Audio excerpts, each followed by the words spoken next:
from illness, but it is a state of complete physical and mental well-being. And for promotion of health and well-being, regular yoga practice like asana, pranayama, and meditation are an absolute must.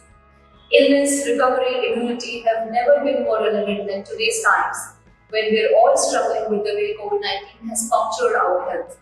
We must understand that recovery and rehabilitation are both equally important when it comes to being and feeling well. Hi, my name is Devyani. I'm the founder and owner of Yoga Urja.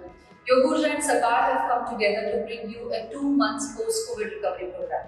Now, a lot of COVID patients have been experiencing lingering symptoms even after recovery.